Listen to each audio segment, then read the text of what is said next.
各位，如果你最近仲係興高采烈咁想去深圳或者珠海，諗住大啖食嗰啲所謂無骨脆皮燒肉，我真係要叫停你先。你以為自己執到寶，幾十蚊就有一大盒，仲要啖肉？其實你分分鐘係食緊膠水啊！今時今日北上消費好似變咗全港運動咁，但係大家一定要擘大對眼睇清楚，唔好以為過殼脆就係好嘢。我今日一定要同大家拆解呢個無骨燒肉背後嘅驚天大騙局。睇完之後，你可能真係會覺得，寧願返香港食嗰啲厚切、爆汁、有靈魂嘅5層燒肉，都好過喺上面當水魚，食埋啲連豬都唔知係米珍珠嘅科技與狠活。講真，我哋香港人平時食燒肉最講究嘅係乜嘢？係嗰陣炭香味，係皮同肉之間嗰層薄薄嘅脂肪，仲有嗰種咬落去有肉汁噴出嚟嘅感覺。但係你有冇發現，而家喺深圳啲商場，或者係珠海嗰啲網紅美食街，周圍都係賣緊無骨燒肉。佢哋標榜唔使肋骨，切到一粒粒好似麻醬咁整齊，仲要價錢平到你唔信，30零40蚊人民幣就有一斤。我同大家講，呢個世界邊有咁大隻蛤乸隨街跳啊？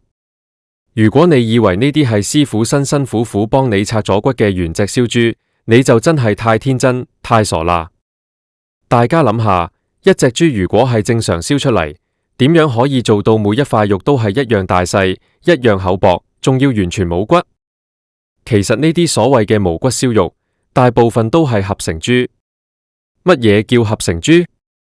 簡單嚟講，就係將一啲散碎嘅豬肉、淋巴肉，甚至係一啲唔知乜嘢部位嘅肉碎，用一種叫轉谷氨酰胺，即係俗稱肉膠粉嘅嘢，將佢哋好似砌圖咁黏埋一齊。呢啲肉膠粉好犀利㗎，佢可以將兩完全唔相干嘅肉喺短短幾個鐘頭入面產生化學反應，結合到好似生埋一齊咁。之後再將呢啲合成肉放入一個長方體嘅模具入面壓實，雪硬咗之後再拎出嚟燒。所以你見到嗰啲燒肉點解可以切到好似機器倒模出嚟咁整齊？就係因為佢哋根本就係工業製品。最心寒嘅係，呢啲合成豬肉為咗追求嗰種所謂脆皮嘅口感，佢哋會喺塊皮上面加好多化學嘢。大家平時食香港嗰啲傳統燒肉，皮係脆，但係帶有一種酥香，咬落去係有層次嘅。但係如果你喺北上食到嗰啲紙片豬，你會發現塊皮硬到好似塑膠咁，而且皮同肉之間係完全分離嘅。點解會咁？因為嗰塊皮同下面嗰層肉可能根本就唔係嚟自同一隻豬。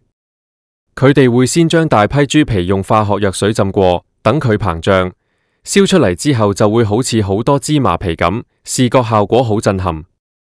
然後再用嗰啲肉膠水將呢塊皮黏喺嗰堆合成肉上面。當你食嘅時候，你以為自己食緊燒肉，其實你係食緊肉味嘅化學物質。我最近去咗轉珠海，特登去咗幾間網紅店睇下。我見到嗰啲師傅切燒肉嘅時候，真係睇到我心都寒埋。你睇下香港啲老師傅，一刀落去，皮脆肉嫩，仲有肉汁流出嚟。但係上面嗰啲無骨燒肉，切開嘅時候係乾爭爭嘅，入面完全冇肉嘅纖維。如果你仔細睇下佢哋嘅斷面，你會發現啲肉係呈一塊塊唔規則嘅形狀，好似啲雲石紋咁，但係假嘅。呢啲就係典型嘅重組肉。最離譜係乜嘢啊？係嗰陣味。為咗掩蓋嗰啲劣質肉或者冷藏咗好耐嘅陳年凍肉味，佢哋會加大量嘅一滴香、強力味精，仲有各種香精。你食第一啖覺得好香、好夠味，但係食多2塊，你就會覺得喉嚨確到不得了。呢啲就係科技與狠活嘅威力。好多人話返內地食嘢係圖佢平，圖佢服務好。係，我承認內地有啲餐廳係做得唔錯，但係呢類專門針對遊客、針對我哋呢啲北上港人嘅流動燒肉檔或者平價燒肉店，真係10個有9個都係服。大家諗下，而家內地嘅豬肉價格雖然跌咗，但係都要錢㗎嘛，又要租金，又要人工，又要水電。如果佢賣幾十蚊一斤，佢仲要賺錢，佢個成本到底有幾低？可能佢個成本連10蚊都唔使。咁樣嘅價錢，你覺得佢會用新鮮豬肉俾你食？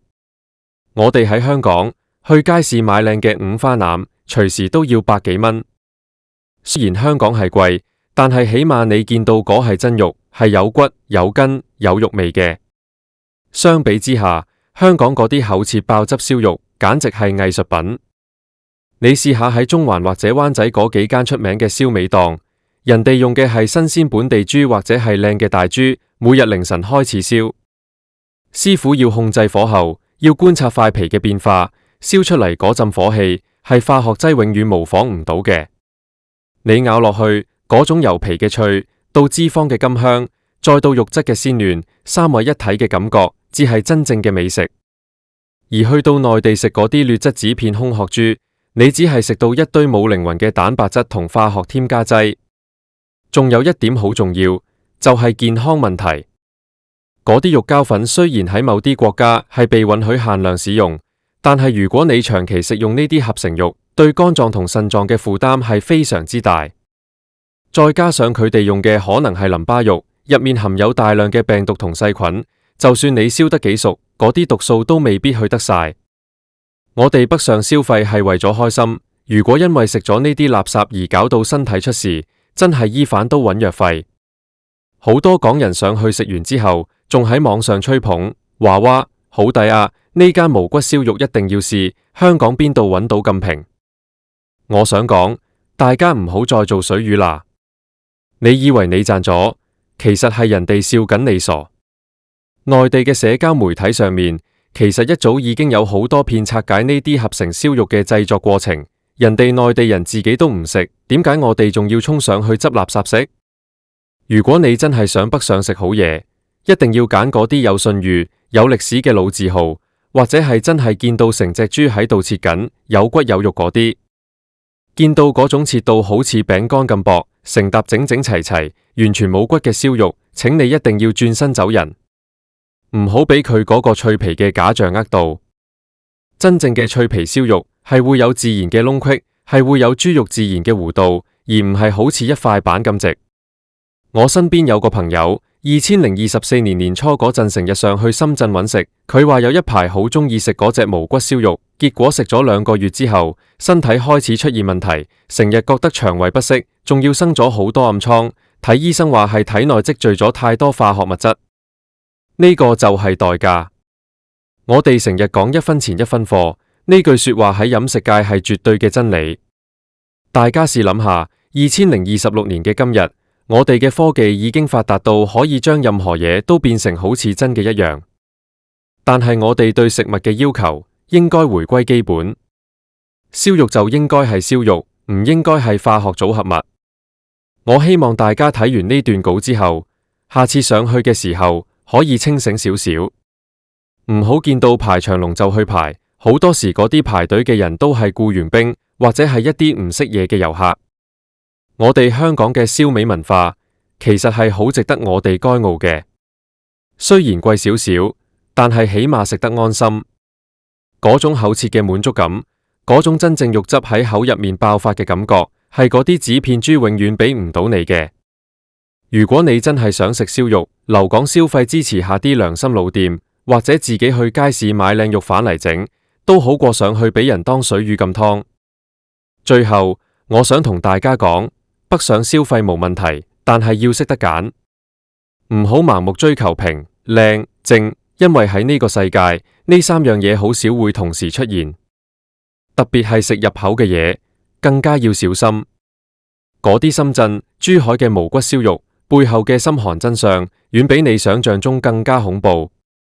希望大家可以將呢個資訊分享出去，等更多人知道，唔好再俾嗰啲科技與狠活害到。我哋要記住，我哋係消費者，我哋有選擇權。當我哋拒絕呢啲劣質食物嘅時候，嗰啲黑心商家先至會慢慢消失。希望大家下次食燒肉嘅時候，可以揾返嗰種真正嘅有溫度嘅美食。唔好再俾嗰啲膠水合成豬呃到你嘅味蕾同健康。講返轉頭，點解呢種無骨燒肉會突然間喺呢1-2年爆紅？其實都係因為大數據同埋社交平台嘅推波助瀾。你喺手機一開，全部都係嗰啲脆皮聲嘅片，聽落去咔嚓咔嚓聲，好似好吸引。但係大家要明白，收音可以造假，視覺可以造假，唯有你個胃係唔會呃你。如果你食完之後覺得好口渴，或者覺得陣肉味好怪，咁你就係中咗大伏啦。我有個親戚50幾歲人，一向都好精明，點知上次去深圳福田區某個商場，見到個攤位寫住正宗古法無骨燒肉，38蚊人民幣一斤。佢見咁抵，買咗2斤返香港，諗住同家人加餸。點知返到屋企，一加熱，成盤都係油，而且啲肉縮到得返一半。最恐怖係嗰啲皮竟然好似脫皮咁，成塊揭咗出嚟，下面嗰浸肉係灰灰色嘅。佢食咗一塊就吐返出嚟，話陣味好似藥水味咁。呢啲就係現實，唔係我嚇你。大家諗下，我哋辛苦做嘢賺錢，係為咗食好啲，唔係為咗食呢啲垃圾。相比起嗰啲所謂嘅科技與狠活，我更心寒嘅係，竟然有人為咗賺錢，可以將呢啲完全冇營養，甚至有害嘅嘢包裝成美食賣俾人。而我哋呢啲港人，仲要傻更更咁上去排隊送錢俾人士。所以下次你再見到呢啲無骨燒肉，請你諗返起我今日講嘅嘢，諗下嗰啲肉膠粉，諗下嗰啲合成皮，諗下嗰啲一滴香。如果你仲食得落，我就真係佩服你啦。我個人建議，大家如果真係想食好嘢，不如去揾下香港啲屋村街市，有好多隱世嘅燒味師傅，佢哋燒出嚟嘅肉雖然冇咁多包裝，冇咁多噱頭，但係每一啖都係真材實料。我今日講咁多，唔係想叫大家唔好去內地消費，而係想大家做個聰明嘅消費者。唔好被嗰啲低價同埋誇張嘅宣傳手法蒙蔽。美食應該係帶嚟快樂嘅，而唔係帶嚟擔憂同埋健康隱患。希望各位北上嘅朋友都能夠食得開心，食得健康，最緊要係唔好再當水魚。我哋香港人嘅舌頭係好挑剔嘅，我哋食過好嘢，所以我哋應該分辨得到乜嘢係真，乜嘢係假。唔好因為一時嘅貪便宜而降低咗自己對生活品質嘅要求。燒肉就要食有骨有肉、有汗水有火候嘅真燒肉。最後，大家如果仲有見到乜嘢北上嘅美食大伏，記得同身邊嘅人分享，大家互相提醒。呢個世界騙局太多，我哋唯有提高警覺，先可以保護好自己同家人。多謝大家聽我講咁耐，希望呢篇資訊對你有幫助。下次食燒肉之前，記得三思啊！再補充多少少，除咗燒肉，其實仲有好幾樣嘢都要小心。好似嗰啲好平嘅牛肉丸、好平嘅牛排，原理其實都大同小異，都係用肉膠粉拼湊出嚟嘅。如果你發現件肉嘅紋路唔自然，或者咬落去有一種奇怪嘅彈牙感，唔係肉嘅韌性，而係好似橡膠咁嘅彈性，咁你就要留心啦。生活喺2026年，我哋面對嘅挑戰唔單止係經濟，仲有呢啲層出不窮嘅食物安全問題。我哋要學識睇標籤，如果有嘅話，學識觀察食材嘅原貌。真正嘅食物係有瑕疵嘅，每一隻豬、每一隻雞都唔一樣。如果一間鋪頭可以做到每一份食物都一模一樣，咁佢極大可能就係工業化流水線嘅產品。我哋追求嘅唔係完美嘅形狀，而係真實嘅味道。香港嘅燒肉之所以好食，係因為佢保留咗豬肉原有個份質感，嗰種肥瘦相間嘅層次感，係任何機器都壓唔出嚟嘅。大家下次返香港，去試返一間你由細食到大嘅燒味鋪，你會發現原來最好嘅嘢一直都喺我哋身邊。唔好再被無骨呢2個字誘惑到啦。骨頭雖然麻煩，但佢係真肉嘅證明。如果你連肋骨都覺得爛，咁你食到嘅可能就真係假肉啦。希望大家食得精明，做個真正嘅美食達人，唔好再俾呢啲劣質紙片空殼豬傷害你嘅腸胃同荷包。喺呢個資訊爆炸嘅年代，我哋更加要識得過濾，唔好人云亦云。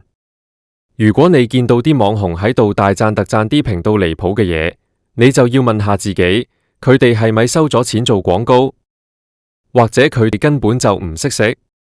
我哋香港人最緊要係有主見、有品味。最後嘅最後，希望大家下次北上嘅時候，可以發掘到真正優質嘅內地美食，而唔係呢啲科技與狠活。內地其實都有好多用心做嘅餐廳，值得我哋去支持。但對於呢啲呃水魚嘅無骨燒肉，我哋一定要堅決say no。祝大家食極唔肥，最緊要係食得健康。